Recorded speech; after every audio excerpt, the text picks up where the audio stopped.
Ela traz como tema Adão, o primeiro homem. O nosso textuário que diz: E disse Deus: façamos o homem à nossa imagem, conforme a nossa semelhança, e domine sobre os peixes do mar e sobre toda a terra. Gênesis capítulo 1, versículo 26. Verdade prática que diz: o homem não é um mero detalhe no universo. O ser humano é a obra-prima de Deus, o Criador e mantenedor de todas as coisas. Glória a Deus. A nossa leitura bíblica em classe se encontra em Gênesis, capítulo 2, versículo do 1 ao 8. Vamos estar acompanhando também essa leitura. Versículo 1 que diz: assim os céus e a terra e todo o seu exército foram acabados. E havendo Deus acabado no dia 7º a sua obra que tinha feito, descansou no 7º dia de toda a sua obra que tinha feito. E abençoou Deus o dia 7º e o santificou, porque nele descansou de toda a sua obra que Deus criara e fizera. Estas são as origens dos céus e da terra, quando foram criados no dia em que o Senhor Deus fez a terra e os céus. Toda a planta do campo ainda não estava na terra, e toda a erva do campo ainda não brotava, porque ainda o Senhor Deus não tinha feito chover sobre a terra, e não havia homem para lavrar a terra. Um vapor, porém, subia da terra e regava toda a face da terra. E formou o Senhor Deus o homem do pó da terra, e soprou em seus narizes o fôlego da vida, e o homem foi feito alma vivente. E plantou o Senhor Deus um jardim no Éden, da banda do Oriente, e pôs ali o homem que tinha formado. Glória a Deus. Então, nessa lição de hoje, nós temos como objetivo geral explorar que o ser humano ele é a coroa da criação divina, a coroa da criação de Deus. Nós temos 4 tópicos para poder estar comentando, que é apresentar os conceitos e os objetivos da doutrina bíblica do homem, descrever a criação dos céus e da terra, mostrar a criação de Adão, o primeiro ser humano, e conscientizar acerca da missão e da tarefa de todos nós. Aleluia. A nossa introdução. O tema desse trimestre é a doutrina bíblica do homem. Com a ajuda de Deus, estudaremos o que a Bíblia Sagrada ensina a respeito do ser humano, a obra-prima da criação. Entre outros assuntos, enfocaremos a criação de Adão e Eva, a triste realidade do pecado e a experiência de nossos pais fora do jardim. Então, nessa lição, nós veremos o que é a doutrina bíblica do homem e, em seguida, consideraremos a criação do primeiro ser humano, Adão, a quem a Bíblia chama de filho de Deus. Então, nós observamos que aqui nós vamos falar um pouquinho sobre a criação do céu e da terra. Nós vamos falar sobre a criação do homem, como toda revista ela vai falar sobre a criação. Nessa primeira parte nós vamos falar sobre a criação do homem. Então, a doutrina bíblica do homem. Quando nós olhamos para a doutrina bíblica do homem, nós vamos ter aqui a definição e os fundamentos. Vamos lá, a doutrina bíblica do homem, entre outras coisas, busca responder a esta pergunta: quem é o homem? A fim de conheçamos e devidamente teremos de defini-la, ver os seus fundamentos e estabelecer os seus principais objetivos. Essa pergunta aí que está lá em Salmos, no capítulo 8, no verso 4, que é uma pergunta que muitas pessoas já se fizeram. O que é o homem? O salmista, ele também explana dessa forma. Então vamos lá. Definição. A doutrina bíblica do homem é o ensino sistemático da verdade referente ao ser humano que encontramos nas escrituras do Antigo e do Novo Testamento. Vamos falar um pouquinho sobre essa doutrina do homem. E aí a gente vimos aqui que falou um pouquinho sobre o ensino sistemático, que se enquadra ali na teologia sistemática. Wesley, o que é em si a teologia sistemática? Vou explicar de uma forma bem simples, para ver se os irmãos eles conseguem compreender. A teologia sistemática nada mais é algo que tenta simplificar aquilo que foi dito. Exemplo, suponhamos que eu tenho aqui uma caixa de palitos. Eu jogo esses palitos aqui em cima da mesa. Uma pessoa vai olhar e vai ver que ali tem uns palitos, porém eles estão todos entrelaçados, estão todos bagunçados. A teologia sistemática, o que ela vai fazer? Ela vai pegar esses palitos e vai simplesmente organizar. Então isso na realidade é o estudo sistemático, a teologia sistemática. Nada mais é do que você pegar a Bíblia e começar a compreender o texto, lógico, pegando dos textos mais fáceis e interpretando e entendendo até os mais complexos. Então isso sim seria um estudo sistemático, tá bom? Então vamos lá falar um pouquinho sobre essa teologia. Essa disciplina centrada na Bíblia Sagrada tem como objetivo estabelecer o lugar do homem na criação e no reino de Deus. No âmbito da teologia sistemática, ela é conhecida como antropologia, que em grego significa literalmente o estudo do homem. Então vamos falar um pouquinho sobre a antropologia. Vamos lá, antropologia. Como já foi lido, do grego anthropos, que significa homem, e logia, que significa estudo. Então literalmente é estudo do homem. A antropologia, que é antes de tudo a ciência que explica o homem em seus contextos mais amplos, a antropologia como ciência explicará o homem como um organismo físico e cultural. Então vamos fazer essa primeira divisão sobre o físico e o cultural. Antropologia física, ela vai trazer dentro dessa teologia vários tipos de estudo, vários tipos ali sistemáticos de teologia. Então a antropologia ela vai passar pelo processo da antropogenia, somologia e diversos outros. Então, para a gente não se apegar muito a isso, eu vou dar uma passada por cima para os irmãos poderem entender o que a antropologia em si ela estuda e ela faz. E aí no decorrer da lição a gente vamos falando na medida do tempo. Vamos lá, antropologia física. Temos a antropogenia, que estuda a biologia e a geologia dos ambientes onde os homens se desenvolvem. Por exemplo, nós vamos ver, a antropogenia, ela traz no seu nome a raiz de Gênesis, que é o que? Que traz sobre relação à biologia e a geologia dos ambientes, onde o ser humano ele consegue sobreviver, como ele vai se adaptar a determinadas regiões. E temos também a somatologia, que é a característica física das raças. Por exemplo, por que algumas pessoas elas são diferenciadas, alguns têm os olhos fechados, uns são de cores. Então isso vai estar trazendo tudo isso dentro da somatologia. E temos também a antropogeografia, a distribuição das raças por meio do ambiente. Então, lá quando eu falei lá sobre a biologia e a geologia dos ambientes, elas vão estudar por que uma pessoa ela consegue sobreviver em lugares mais quentes, por que o ser humano ele consegue sobreviver em lugares mais frios. Então ele vai estar traçando todas essas metas de clima. Então essa antropogenia ela vai estar estudando tudo isso e tentar explicar o homem dessa forma, como os homens se desenvolvem e assim vai. Temos a somatologia, como eu disse, que vai falar sobre as características físicas da raça. Temos a antropogeografia, a distribuição das raças por ambiente, e temos também a psicologia racial. Por exemplo, psicologia racial. Por que igual aqui no nosso estado mesmo, tem algumas regiões que tem imigrantes italianos. E quando nós visitamos essa cidade, nós vemos que eles, os italianos, eles são pessoas mais alegres, são pessoas mais festivos. E os germãos já são as pessoas mais tranquilas, mais voltadas para o cálculo. Então, dentro dessa psicologia racial, que eles vão estar fazendo todo esse estudo de análise do ser humano. E temos também a fisiologia racial, que vai falar em relação ali a diferença entre um e outro. Temos também essa fisiologia racial e a sua bioquímica, que vai estar estudando ali a tonalidade de pele, porque uma pessoa é mais escurinha, outra é mais clarinha, ele vai estar fazendo todo esse estudo. E temos também a anatomia comparada. O que é a anatomia? Já vi um certo pastor que teve um período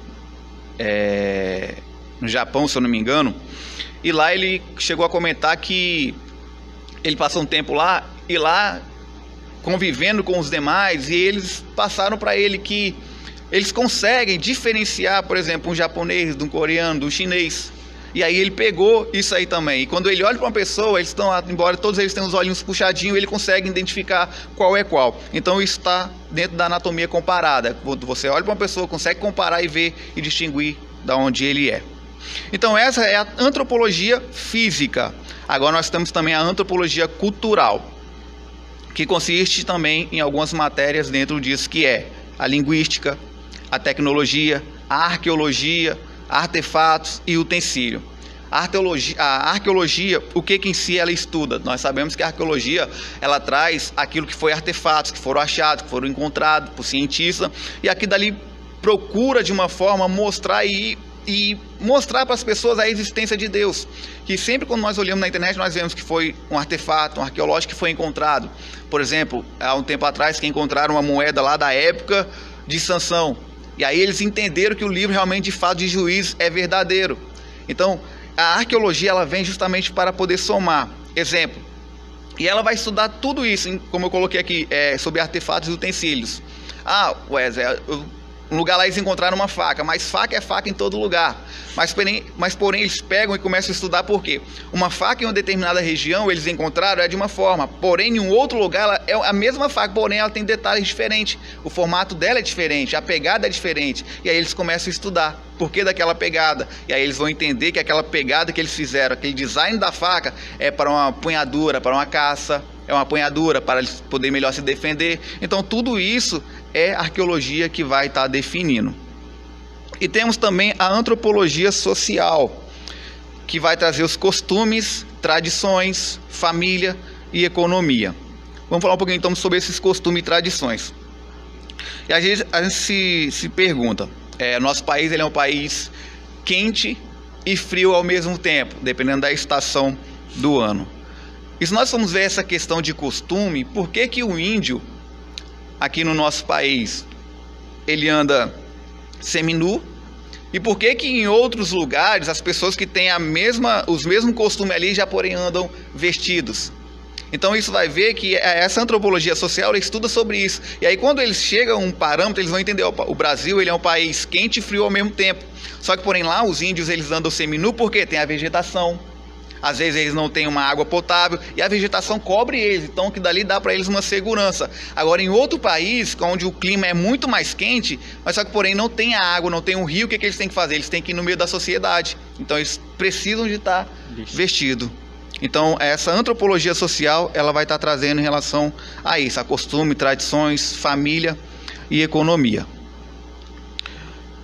Então, falando sobre a antropologia física e a antropologia cultural, temos também a antropologia filosófica. Vamos lá. Prescruta o homem além de suas características físicas e condição social. Procura observar na sua esfera metafísica, capacitado e dotado de ética, que o fará um antropólogo. Ou seja, essa antropologia filosófica, ela vai mostrar que o ser humano ele é um ser o quê? Racial.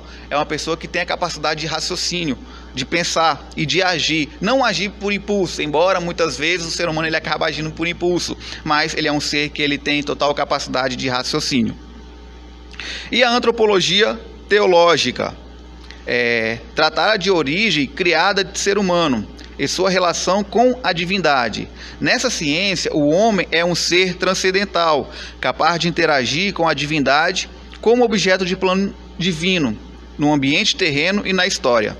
Biblicamente, faz parte da teologia sistemática, indo além de um tratado meramente cultural e científico. Então, a antropologia teológica, ela mostra para nós que o ser humano ele consegue ter um relacionamento ali com o seu Criador. Ou seja, quando nós olhamos na Bíblia, Deus ele é um Deus que se relaciona.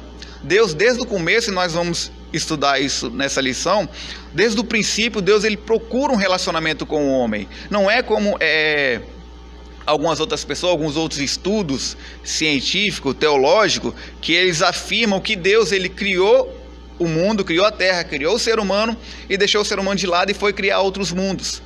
Quando nós olhamos na Bíblia, isso não tem base, porque quando Deus ele cria o homem, Deus ele tinha o prazer de vir dialogar com o homem, de ter um contato ali com ele. Então Deus ele é um Deus de relacionamento.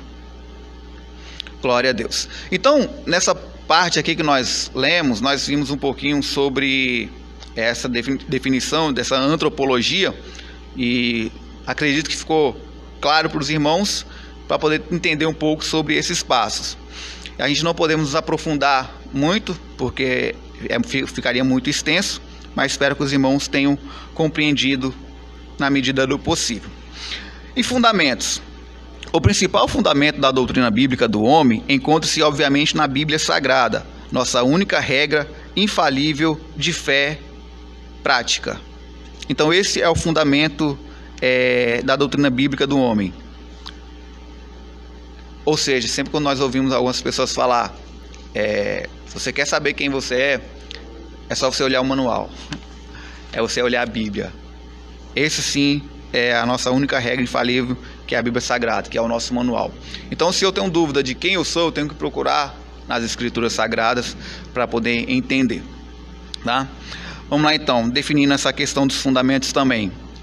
Embora a Bíblia Sagrada seja a ferramenta principal da doutrina bíblica do homem, suas informações cronológicas, geográficas e das origens étnicas e genealógicas são corroboradas por muitas descobertas no campo da arqueologia, fazendo seu relato preciso e confiável do campo de vista científico, além de imprescindível e espiritualmente. Então a gente observa que a antropologia, todo esse estudo que eu citei aqui, isso faz com que a palavra de Deus ela vem sendo revelada de forma, como é que eu posso colocar? Para aquelas pessoas que às vezes têm uma dificuldade de entender. Por exemplo, às vezes a fé dele não chega a ser como a nossa, que acreditamos que a baleia lá engoliu Jonas e aquilo outro.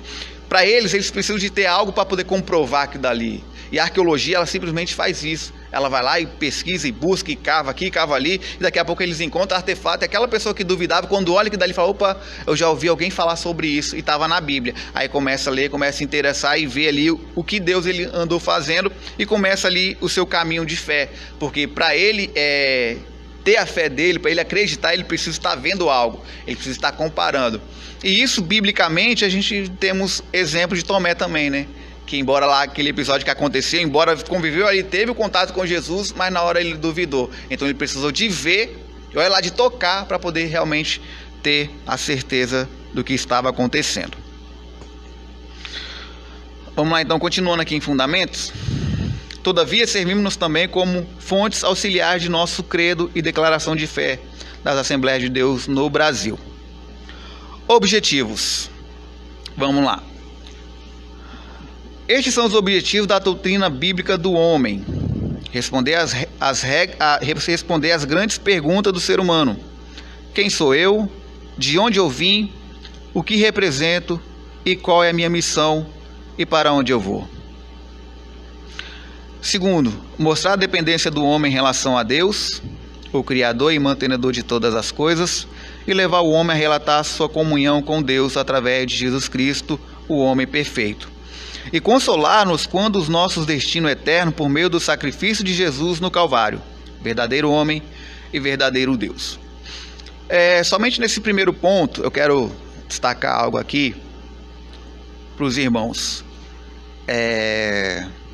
que é responder às grandes perguntas da vida do ser humano. Quem sou eu? Quem nunca se perguntou isso? Quem eu sou? De onde eu vim? O que eu represento? Qual é a minha missão? E a pergunta principal, para onde eu vou? Quando nós olhamos essas três perguntas, eu vendo essas três perguntas e algo que eu comecei a me recordar, que eu fazia muito essas perguntas para mim mesmo: quem eu era, para onde eu iria, o que eu represento, o que eu vim fazer aqui nesse mundo, quando eu estava perdido no mundo, quando eu estava sem um norte na minha vida. Então teve um determinado momento que eu parei e eu me fiz essa pergunta. E acredito que essa pergunta é a pergunta que várias pessoas a cada dia têm se feito: quem eu sou? Para onde eu vou?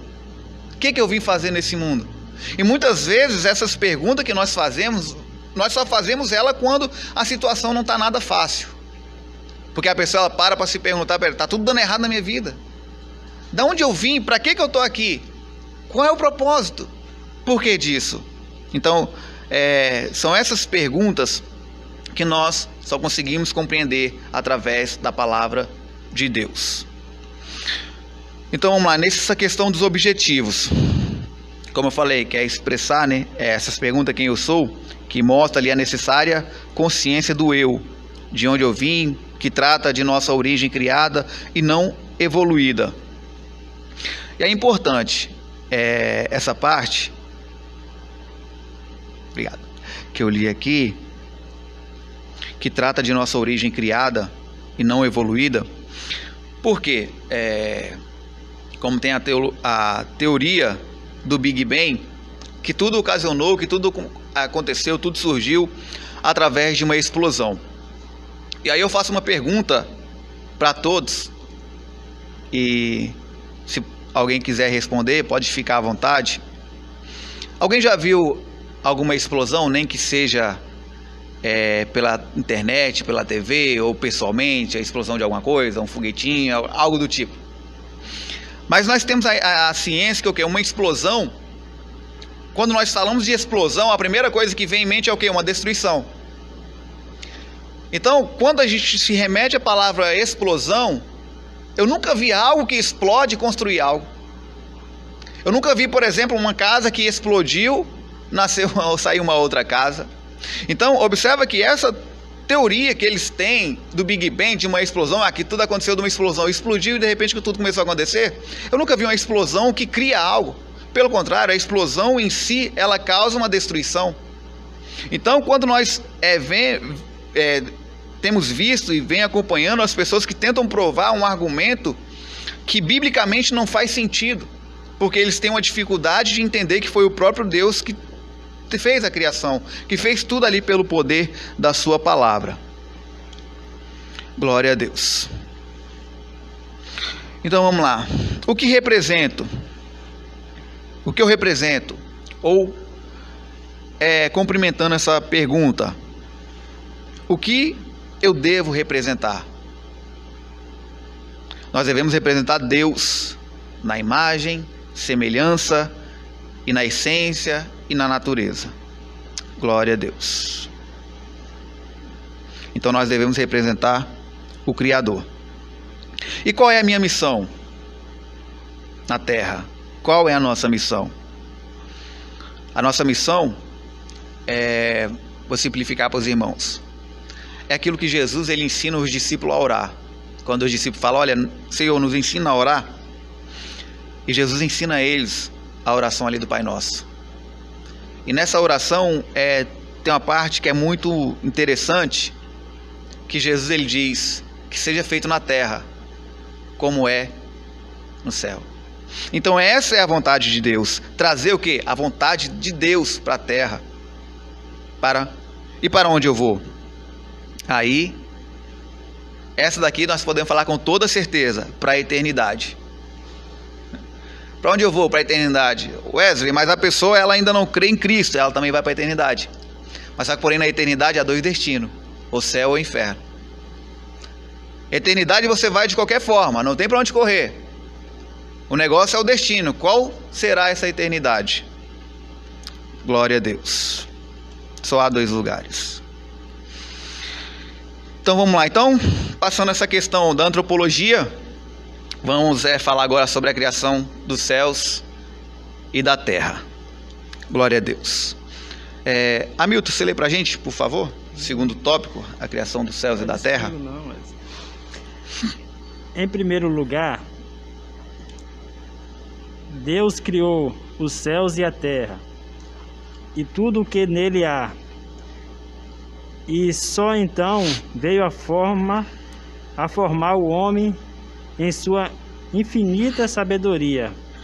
O Criador preparou-nos um lugar perfeito e agradável para habitarmos. Pode continuar? Tá bom, até aí. Então vamos lá. Deus criou os céus e a terra e tudo que nele há. Então vamos comentar um pouco aqui sobre a criação divina. Hebreus capítulo 1, versículo 2. A gente vamos ver ali que Deus, ele fez os mundos. Se você tiver a versão NVI, a nova versão internacional, você vai ver que está escrito ali que Deus ele fez os universos. Deus criou os mundos, o céu e a terra. Então quando nós olhamos para isso, Deus ele cria o céu, esse céu ele cria o céu dos céus. Ele cria a sua própria habitação. E Deus, quando ele cria os céus, ele cria o céu, cria também os seres viventes ali, os seres celestiais. E Deus vai e cria a terra. Ou seja, o céu para seres espirituais e a terra como matéria para seres físicos. Por quê? Deus,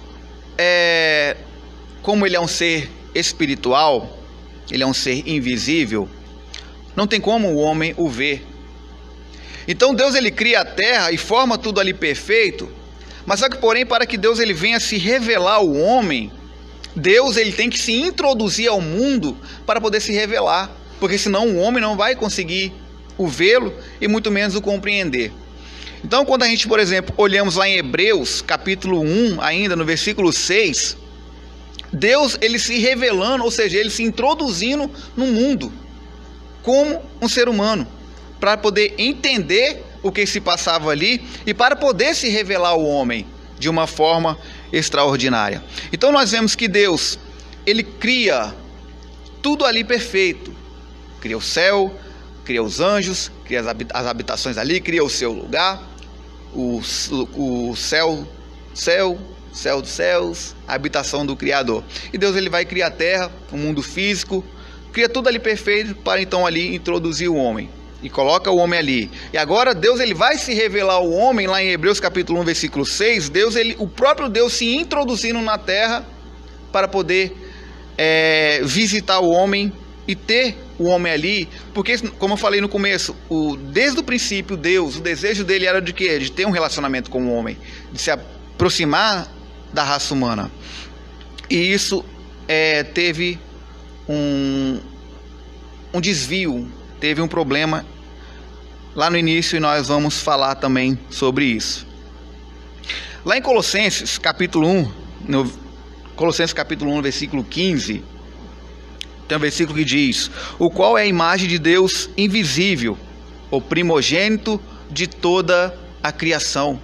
Então observe o que o texto de Colossenses está dizendo. O qual, está falando de Cristo, o qual é a imagem do Deus invisível. Por quê? Porque Deus na sua eternidade, como eu falei lá nos céus, ele é invisível. Ele é um ser espiritual. Então o homem não poderia vê-lo. Então agora Jesus, que é a imagem do Deus invisível, ele vem como primogênito de toda a criação se revelar à raça humana. Glória a Deus. Aleluia. Então vamos lá. Continuando. A criação dos céus e dos anjos. A primeira coisa que Deus criou foram os céus e em seguida os anjos, e depois de chamá-lo à existência, o Senhor pôs-se a criar a terra e tudo quanto nela se contém. Então nós vemos aqui, como falei, Deus ele cria, ele vem numa ordem, criando céu, seres celestiais, terra, seres humanos. E se nós formos observar em uma escala de posição e essência, lógico, isso não de importância, a criação ela vai sendo executada pelo Todo-Poderoso. Primeiro os céus, os corpos espirituais em suas dimensões, e depois o nosso universo, o céu e o cosmo humano, todo preparado para receber o homem e sua posteridade. No Salmo capítulo 33, no verso 6, vai dizer que tudo Deus criou pela palavra, tudo Deus criou pela sua boca, pelo sopro da sua boca. E no Salmo vai dizer que os anjos também foram criados dessa forma. Deus ali cria tudo pelo poder da tua palavra. E aí, como eu falei, vem no escala, criando céu, os anjos, terra e seres humanos. Então os seres humanos ele fica em terceiro lugar, se é que podemos colocar assim. Mas aí a pessoa pode olhar e falar bem assim, pera, mas então quer dizer que o homem ele é inferior? Pelo contrário, porque a Bíblia vai nos dizer que o ser humano ele é a coroa da criação. Aleluia. Ele é a coroa da criação. E aí tem algo interessante na questão da criação, que nós vamos falar aqui. Deus ele cria, como eu falei, nessa escala, o céu, as coisas lá de cima, terra, e por fim ele vai criar ali o ser humano ficando ali no seu terceiro lugar. Salmo capítulo 8, no verso 5. Salmo 8, verso 5. A Bíblia já está até aberta aqui. Glória a Deus. Salmo 8, verso 5, que diz: Contudo, pouco menor fizeste do que os anjos, e de glória e de honra o coroaste. Quando nós olhamos para esse texto de Salmo, no capítulo 8, no versículo 5, nós entendemos que foi o ser humano. Fazer, opa, Deus aqui, ele criou o homem. Um pouco menor de glória ele fez do que os anjos, mas porém Deus, ele o coroaste. Mas só que nós esquecemos que o Salmo, ele é um salmo messiânico. Então o Salmo aqui não está fazendo referência ao homem, mas sim a Cristo. Porque quando Cristo, como falei lá em Hebreus, quando ele se introduz na terra, ele se faz menor. Uma prova disso, Filipenses capítulo 2, versículos 6 e 7, e Hebreus capítulo 2, versículo 9. Para a gente poder compreender. Repetindo, Filipenses capítulo 6, Filipenses capítulo 2, versículos 6 e 7, e Hebreus capítulo 2, versículo 9. Os irmãos que puderem acompanhar também essa leitura. Filipenses 2. Filipenses capítulo 2, versículos 6 e 7. Pode ler. Filipenses capítulo 2, versículos 6 e 7. O qual, sendo em forma de Deus, não teve por usurpação ser igual a Deus, mas esvaziou-se a si mesmo, tomando a forma de servo, fazendo-se semelhante aos homens. Glória a Deus. Então olha o que Filipenses aqui está dizendo. Lembra que lemos lá em Salmo 8 e 5? Fala que menor que os anjos ele o fizesse, mas porém ele o coroaste. Aí aqui em Filipenses capítulo 2, versículos 6 e 7, a Bíblia está dizendo que ele, mesmo sendo Deus, ele não teve por usurpação ser igual a Deus. Mas o que ele faz? Ele se aniquila. E se faz o quê? Carne. Se faz homem. Aleluia. E aí no Hebreus, no capítulo 2, no versículo 9, Hebreus 2, 9. Abre aqui, lê para os irmãos. Hebreus 2, 9. Vemos, porém, coroado de glória e de honra, aquele Jesus que fora feito um pouco menor do que os anjos, por causa da paixão da morte, para que pela graça de Deus provasse a morte por todos. Aleluia. Repetindo para os irmãos poderem compreender. Hebreus 2:9. Vemos, porém, coroado de glória e de honra, aquele Jesus que fora feito um pouco menor do que os anjos. Por que um pouco menor? Porque ele se fez homem. Aleluia. Ele se fez homem. Ele se aniquilou para poder se introduzir aqui na terra. Aleluia. E aí é algo tão interessante que quando nós olhamos para o Antigo Testamento, nós vemos essa ordem da criação: céu, seres, terra, homem. O homem ali em terceiro lugar. E aí quando Jesus ele vem como homem, sendo feito um pouco menor do que os anjos, o que acontece? Quando ele vence ali a morte, a Bíblia vai nos dizer que Jesus ele é elevado e senta o quê? À destra do Pai, senta no trono de glória. E aí quando Jesus ele senta no trono de glória, ele reconcilia o homem com Deus. Aleluia. Então o homem que para alguns ali estava no terceiro e acha que isso é desprezo, Jesus ele vai lá e pega aquele que estava em terceiro e coloca em segundo. Aleluia. Porque agora o que acontece? No Novo Testamento nós vamos ver que é Deus, igreja e os anjos. Pera aí, irmão Wesley, desse jeito aí você falando assim, você vai acabar pecando. Tem um texto interessante, Apocalipse capítulo 22, versículo 8 e 9, que vai nos dar uma base para isso. Como eu falei, o homem, o ser humano, ele é a coroa da criação. Não é como alguns aí acreditam que Deus ele criou o homem por si e foi fazer outras coisas. Não, pelo contrário, Deus ele teve prazer em criar o ser humano. Tanto prazer esse que ele não fala, ele faz. Aleluia. Apocalipse capítulo 22, versículo 8 e 9. E eu, João, sou aquele que ouvi e vi essas coisas.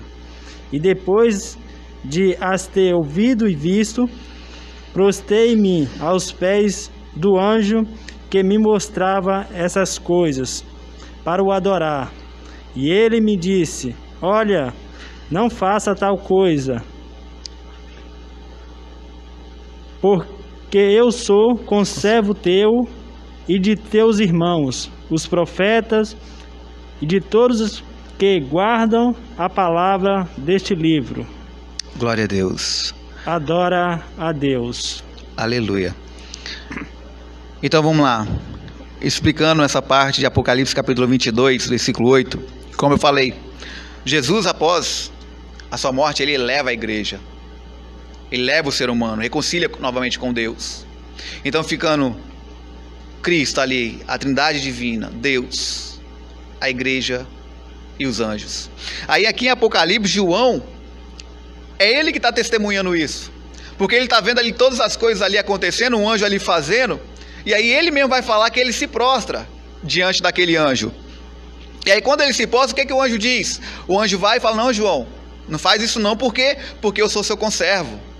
Aleluia. Wesley, o que é conservo? Conservo, ele quer dizer que ele é 2 vezes servo. Aleluia. Então observa que ele fala: oh, João, eu não sou conservo somente seu, mas eu sou conservo também dos profetas e daqueles que guardam a palavra de Deus. Aleluia. Então observa aonde Jesus ele coloca a igreja, aonde Jesus ele eleva a igreja, reconciliando novamente com Deus. E aí não é pelo fato disso que nós devemos desprezar, falar, então quer dizer que eu sou superior aos anjos, não, não é isso. É para nós que nós viemos olhar o texto e engrandecer o nome do Senhor. Mas lembrando, para que você se enquadre nisso, para que o anjo ele venha da mesma forma que falou para o João: olha, eu sou seu conservo. Aleluia. Eu sirvo a Deus, sirvo a você, estou aqui para te servir, mas não precisa me adorar, você tem que adorar a Deus. Aleluia. Mas para que isso tudo venha acontecer, nós devemos estar lá no finalzinho, onde ele vai dizer: eu sou seu conservo, e também dos profetas e daqueles que guardam a palavra. Aleluia. Ou seja, a igreja, a noiva do Cordeiro. Glória a Deus. Aleluia. Então essa, resumindo, seria a criação dos céus e dos anjos, lógico, passando de uma forma, falando por alto, não nos aprofundando muito, porque se nós formos nos aprofundar, nós vamos ter que falar sobre a criação dos anjos, a escala, a hierarquia que eles tiveram, e isso irá tomar muito tempo, então não daria tempo de nós falarmos tudo isso aqui. Continuando, resumindo então, a primeira coisa que Deus criou foram os céus e em seguida os anjos. Depois de chamá-los à existência, o Senhor pôs-se a criar a terra e tudo quanto nela se contém. Deus a tudo criou e com inigualável sabedoria. Sabiamente o Pai Celeste, antes de formar o homem, criou a terra a fim de colocá-lo num planeta sustentável.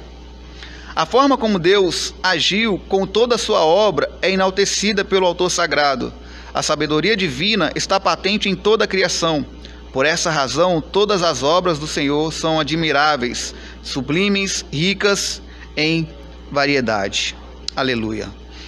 Então Deus tudo criou com uma sabedoria que não tem explicação. A sabedoria de Deus se manifesta no propósito de sua criação. Se nós formos observar, cada detalhe, eles se encaixam um no outro, numa composição extraordinária, porque ali há todo um equilíbrio antrópico, porque se nós formos observar a temperatura, a pressão atmosférica, tudo é perfeito, tudo que Deus criou foi perfeito. E aí quando nós olhamos para, a gente sempre vamos estar falando isso aqui, fazendo essa comparação, quando nós olhamos para um outro meio de estudo, uma outra base de estudo que eles fazem, eles tentam sempre a desmerecer. E, por exemplo, quantos de nós já ouviu falar sobre o aquecimento global? A Terra super populosa, a Terra está enchendo demais. Mas se nós formos parar para poder pensar e analisar, Deus ele faz tudo perfeito. Então como que terá essa questão do aquecimento, sendo que Deus ele fez ela perfeita para a habitação do homem? Aleluia. Glória a Deus. Como que a terra ela vai ficar populosa se quando Deus ele fez, ele já sabia todas as coisas? Então, observe que tem coisas que não fazem sentido. E aí muitas pessoas se apegam a isso. Por exemplo, se nós formos olhar lá, as pessoas, em vez de se basear na palavra de Deus, se baseiam nas pedras que estão lá na Geórgia. Porque fala lá que a habitação da terra não pode passar de uma certa quantidade. Por exemplo, tantos milhões de pessoas só e não pode passar daquilo, porque senão vai encher demais. Mas quando nós olhamos para a Bíblia nos dá um outro respaldo. Porque lá em Gênesis, Deus ele fala o quê? Olha, cresça e multiplica, enche a terra. O propósito de Deus é para encher, não é para ficar somente naquilo dali. Aleluia, glória a Deus. Então, quando nós olhamos e ressaltando aqui mais um ponto, nessa questão de terra superpopulosa, nós vemos que na Europa já tem alguns países que sofrem com isso. Por exemplo, a Itália, a China até um tempo atrás, porque eles tinham uma regra que o casal só poderia ter um filho. E aí eles viram que a geração foram avançando, eles foram morrendo e a cidade foi diminuindo. Então, alguns estudiosos falam que dentro de alguns anos, alguns países irão perder a sua cultura.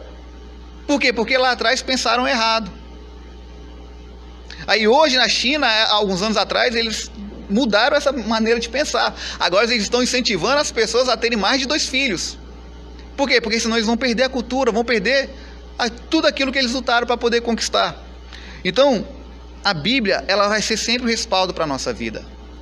A Bíblia sempre ela vai nos dar palavras. Se nós formos acompanhar, como eu falei, o nosso manual, pode ter certeza, nós vamos trilhar no caminho correto. Glória a Deus. Quer comentar algum ponto, Hamilton? Não, pode ir. Comentar? Não, pode ir. Glória a Deus. Continuando. Vamos lá. A criação de Adão, o primeiro ser humano. O homem não é um mero detalhe do universo, nem surgiu por acaso. O ser humano é o resultado de uma decisão amorosa, soberana e livre da Santíssima Trindade, criado por Deus a partir do pó da terra. Adão tornou-se alma vivente. O concílio da divindade sobre a criação do homem. A criação do ser humano foi antecedida por um concílio da Santíssima Trindade. Foi antecedida, isso mesmo. E disse Deus: façamos o homem à nossa imagem, conforme a nossa semelhança, e domine sobre os peixes do mar, e sobre as aves do céu, e sobre o gado, e sobre toda a terra, e sobre todo réptil que se move sobre a terra. A formação do ser humano, repito, foi uma decisão amorosa, livre e soberana de Deus. O Criador é mantenedor de todas as coisas. Glória a Deus. Aleluia. Então, vou falar um pouquinho sobre a criação do homem. Vamos lá. O homem, se nós formos observar, ele tem origem. Qual é a origem do homem? É Deus, o Criador. A origem do homem é Deus. Aleluia. Então o homem ele não foi um mero acaso. Não foi uma explosão que surgiu ali uma moleca que foi evoluindo do macaco, passando não sei para onde, até chegar na raça humana, não. Porque se nós formos observar, eu não me lembro agora o nome do cidadão, mas ele é um professor famoso. E ele disse o seguinte: olha, é inadmissível você pensar isso. Porque se você pegar, e ele dá um exemplo, se você pega um pregador de roupa e entrega na mão de um chimpanzé, ele vai ficar com aquele pregador a vida toda. Ele nunca vai conseguir fazer um igual. E olha que tecnologia tem um pregador. Que você aperta, ele abre. Você solta, ele fecha. Ele vai pegar aquilo dali. Aí muitas pessoas vão dizer: Wesley, mas eu já vi um vídeo na internet aonde os cientistas ali, eles colocam um aparelho ali, um monitor, e ele fica emitindo algumas luzinhas, e o macaco ele vai apertando aquilo dali. É verdade, eu também já vi. Mas o que acontece? Os animais, eles são adestrados. E se ele só está fazendo aquilo dali, porque com certeza no final ele tem o quê? Uma recompensa. E a recompensa é para poder satisfazer. Então o animal ele age o quê? Por instinto. Então ele vai apertar aquilo dali para poder receber o dele. Da mesma forma, qualquer outro animal, ele vai ser treinado para aquilo dali. Não é que ele é um ser que está pensando, não. Porque o único ser racional é a raça humana. o único que tem capacidade de raciocínio, criar, é o homem. Glória a Deus. O homem foi feito para dominar tudo. Aleluia. O homem foi feito para dominar tudo, porque quando Deus ali ele cria o ser humano, nós vemos Deus ali ele dando uma autoridade ao homem, que está aqui na nossa lição. Deus ele disse, olha, e domine sobre os peixes do mar, sobre as aves do céu, e sobre o gado, e sobre toda a terra, e sobre todo réptil que se move sobre a terra. Deus ele dá um domínio ao homem. Então, se nós formos observar ali, o homem ele tem tríplice domínio. Ele vai dominar sobre 3 coisas. Quer dominar o quê? Sobre céu, terra e mar. É isso que Deus passou para ele. Falou, olha, domina, é contigo. É você que vai fazer. E aí, Adão ele tinha essa responsabilidade, porque Deus passa essa responsabilidade para ele. Adão automaticamente ele se torna o quê? Um representante de Deus na terra. Aleluia. Por quê? Porque quando nós olhamos para a Bíblia, nós vamos ver que Deus, ali em Gênesis, no capítulo 1, versículo 28, nós vamos ver ali que Deus, ele, toda virada do dia, Deus ele ia ter com o homem. Deus ele ia ali visitar o homem. Aleluia. Então Deus ele faz com que Adão se torne o representante dele na terra. Glória a Deus. Mas só que, porém, quando nós observamos a criação do homem ali, nós vemos que Deus ele teve tanto capricho, tanto zelo pela raça humana, que além dele fazer o homem à imagem e semelhança dele, Deus ele ainda faz com as suas próprias mãos. Deus ele não usa o poder da palavra como ele usou para poder falar: terra, produza você mesmo os animais, produza você mesmo as ervas, produza você mesmo aquilo, mar, produza você mesmo os peixes, as baleias, produza. Então Deus ele não usa do poder da palavra, mas ele mesmo diz: olha, façamos o homem a nossa imagem e a nossa semelhança. Aleluia. E Deus ele enche o homem, coloca ali os atributos que todo ser humano tem. Porém, ao longo da história ele vai se perdendo. Ao longo da história o homem vai perdendo esses atributos que Deus o enche e o coloca. Então a criação do homem não foi um ato acidental, inesperado, da divindade. Não foi isso. O evangelho ele é eterno. Aleluia. Porque se nós formos observar, o cordeiro ele foi morto antes da fundação do mundo. E esse texto, irmãos, ele é tão interessante que quando nós olhamos para a Bíblia, depois que tudo ali acontece, né, infelizmente, houve ali o pecado, e aí muitas pessoas acham que aquilo dali fez com que surpreendesse Deus, fez com que Deus ele se sentisse com as mãos atadas, mas não. Deus, quando ele cria tudo, cria o universo, cria a terra, cria o ser humano, ele sabia que o ser humano poderia pecar. E ele, sabendo disso, o que ele já faz? Ele já providencia a solução, ele já providencia a salvação. Aleluia. Porque a Bíblia vai nos dizer que o cordeiro ele já tinha sido morto antes da fundação do mundo. Antes disso tudo, Deus já tinha se precavido. Aleluia. Então o diabo, que achou que iria enganar o homem, iria enganar a humanidade, iria ficar sorrindo, achando que venceu Deus. Deus ele é onipotente, Deus ele é onisciente, onipresente. A ele toda honra e toda glória. Aleluia. Glória a Deus. Então quando nós olhamos para Adão e para tudo ali que Deus lhe dá, o domínio, mas infelizmente nem tudo que aconteceu ali no jardim foi bom. Porque se nós formos ver ali no jardim, em Gênesis capítulo 3, versículo 1, na parte A, havia um impostor no jardim, que a Bíblia traz para nós como a serpente. Então havia um impostor ali. Então o que se nós formos olhar em Gênesis capítulo 3, versículo 14, de preferência na versão NVI, na versão internacional, quando Deus ali ele vai punir a serpente, há esse texto de Gênesis 3:14, a Bíblia vai dizer que Deus ele chama a serpente, chama ela para poder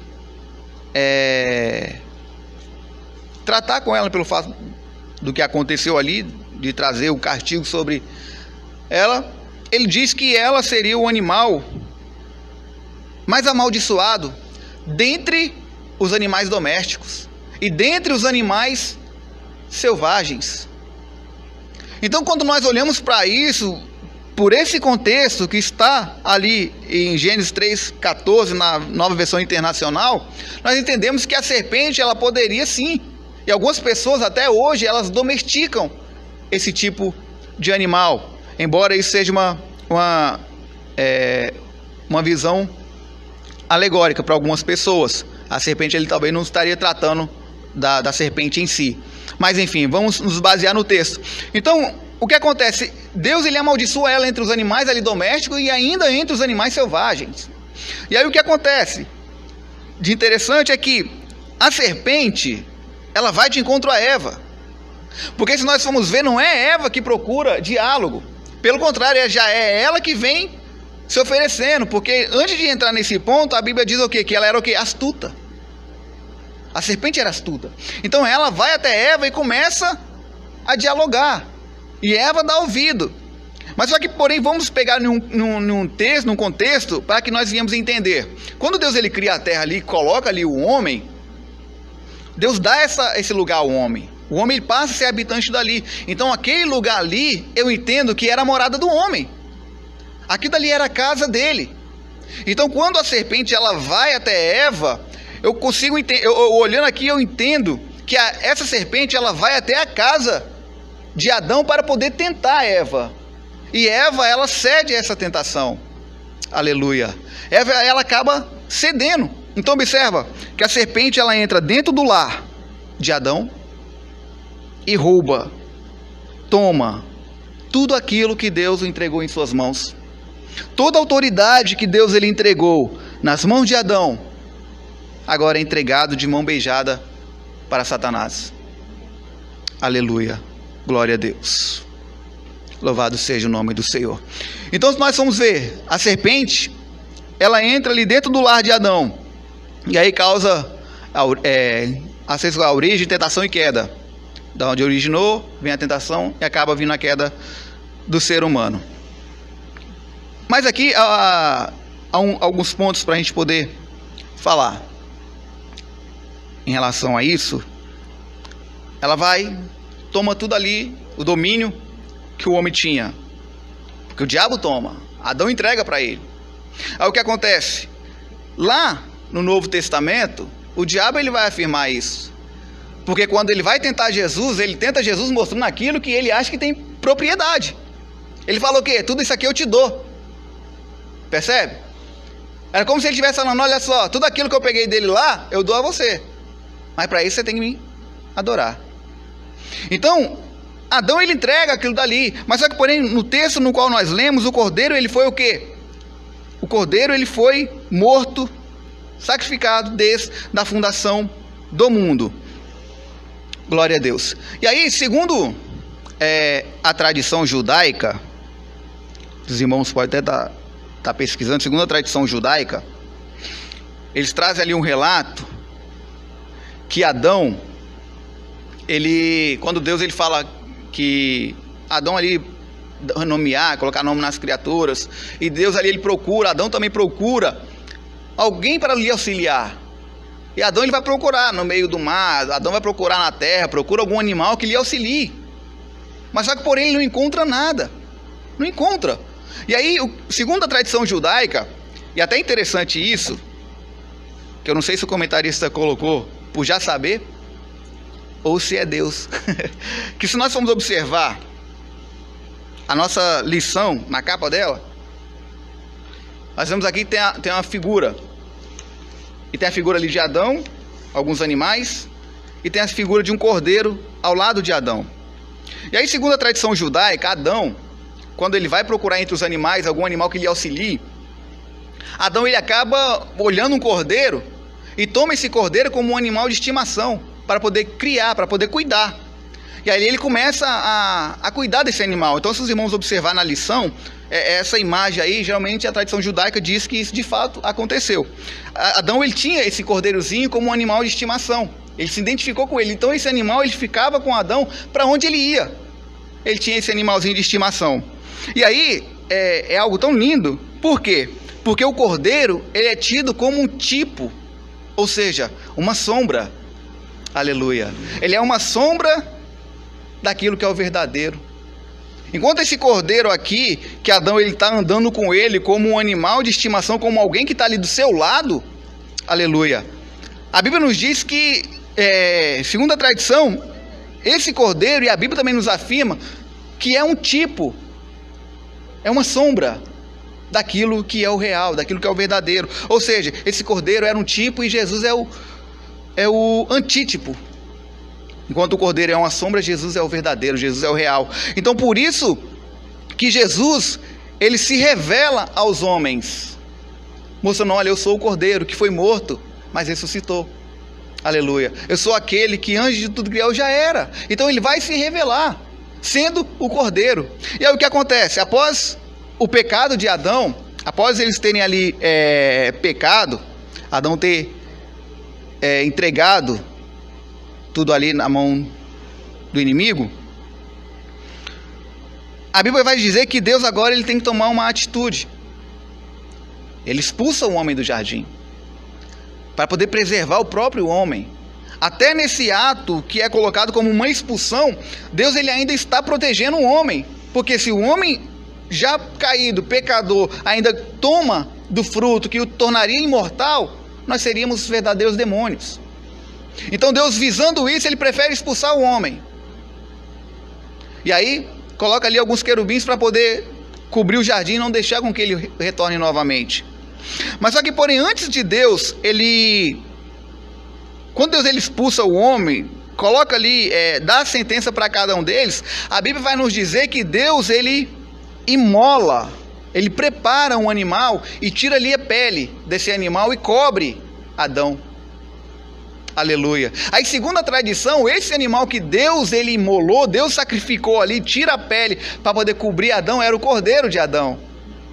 Era o cordeiro que Adão andava com ele para lá e para cá, que estava como ele como um amigo de Adão ali, que Adão ia, aquele animalzinho, Deus ele pega aquele animal, sacrifica, tira de Adão e expulsa ele do jardim. Aleluia, glória a Deus.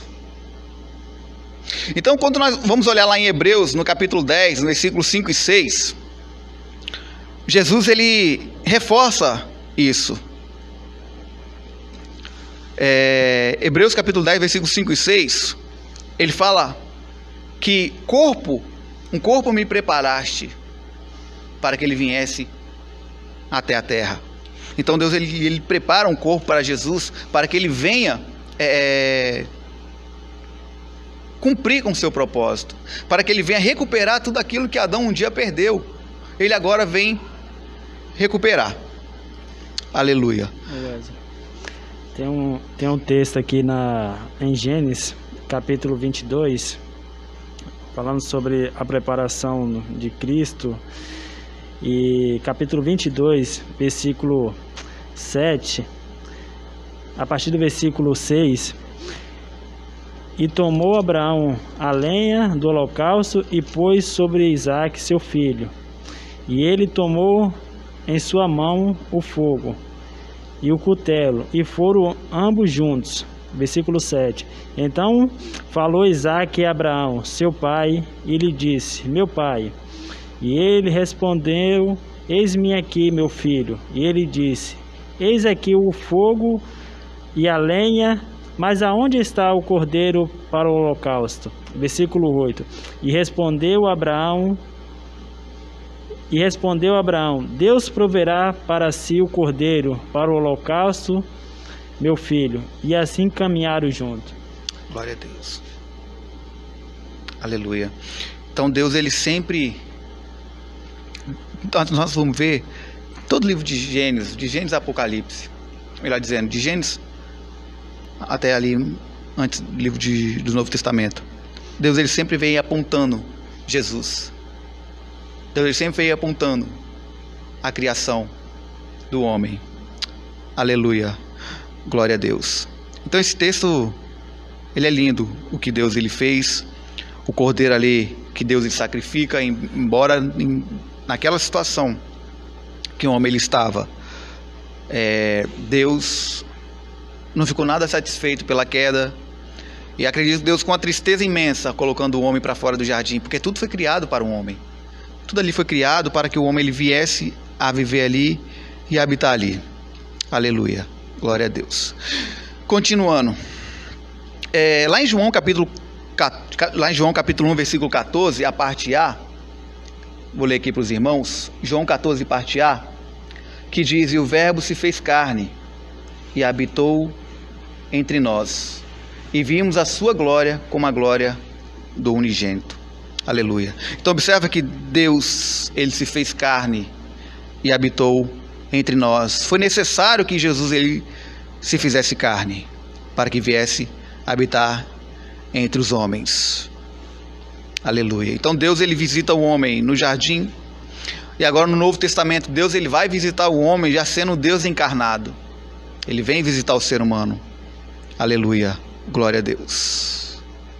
E aí, já nós encaminhando para o encerramento,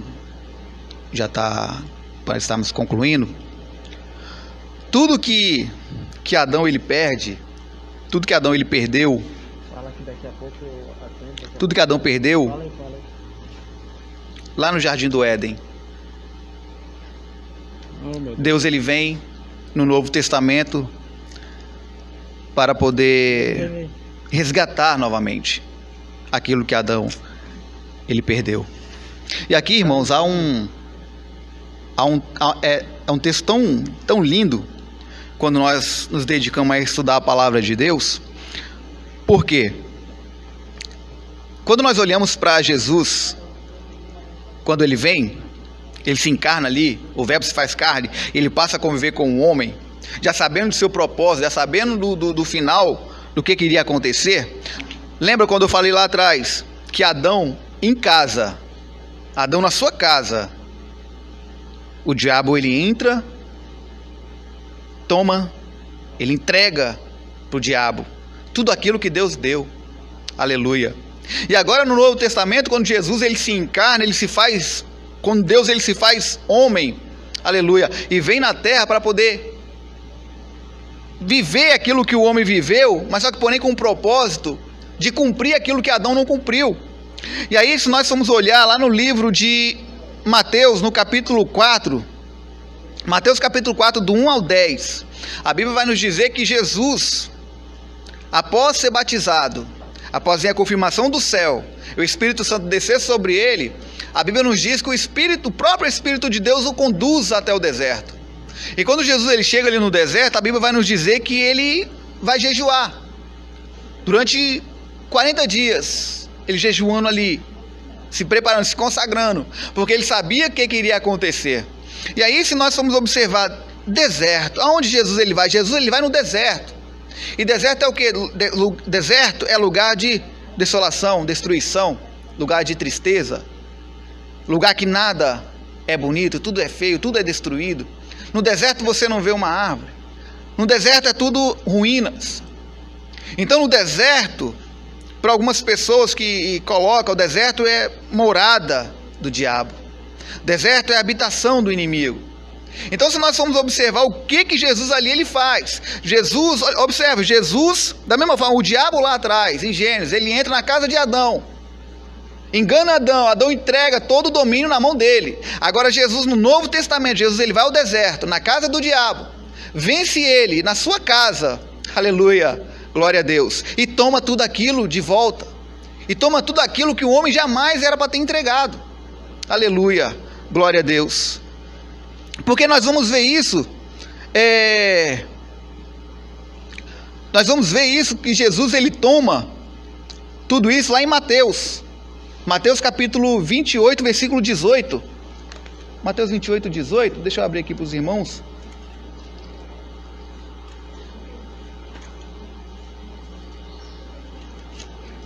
Mateus 28, 18. Olha o que Jesus diz. 28, 18.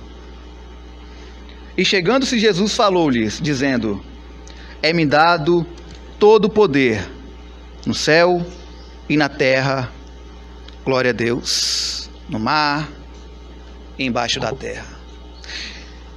Então os irmãos agora conseguem entender que o diabo lá, na casa de Adão, chega lá e toma tudo dele. Toma todo o domínio que ele tinha. Que era qual domínio? Deus falando para Adão: Adão, você terá domínio sobre as aves do céu, sobre os peixes do mar e sobre os animais da terra. 3 domínios. Aí quando Jesus ele vence o diabo, Jesus diz o quê? É me dado o quê? Todo poder. Aleluia. É me dar todo poder no céu, no mar, na terra e embaixo da terra. Tudo aquilo que Adão entregou lá, eu recuperei. Está aqui na minha mão. Aleluia. Glória a Deus. Então Deus, ele recupera tudo aquilo que foi perdido. Em prol de quê? Do amor do homem. Aleluia. Em prol do amor da humanidade.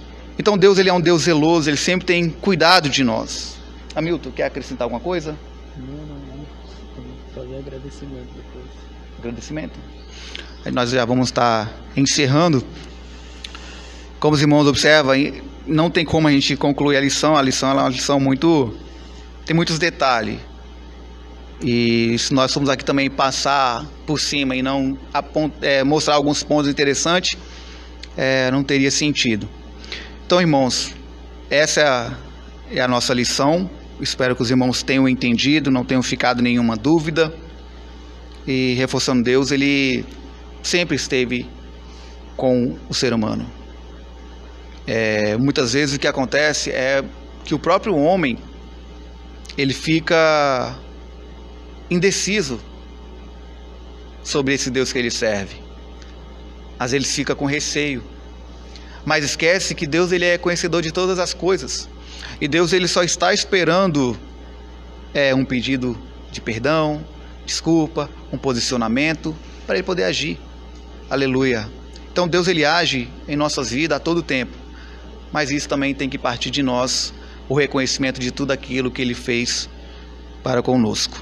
Diácono Hamilton, quiser fazer os agradecimentos, pode ficar à vontade. Queria agradecer os irmãos que estão nos acompanhando pelas redes sociais. Fizeram Lília, nossa irmã Valéria, nosso irmão Francisco, a nossa irmã Simone Mosquen, a nossa irmã Lúcia também, e os demais irmãos que estão nos acompanhando não fizeram os comentários, mas nós gostaríamos de agradecer a todos, que Deus possa abençoar as suas vidas. E lembrando, irmãos, que logo após a noite estaremos aqui também no culto. E você que está nos acompanhando pelas redes sociais, nesse mesmo link aí você também pode acompanhar o nosso culto hoje à noite. E querendo Deus, nós estaremos aqui adorando o seu santo nome e usufruindo desse privilégio que o nosso Senhor Jesus Cristo resgatou e nos concedeu. Amém? Que Deus em Cristo vos abençoe em nome de Jesus. Glória a Deus.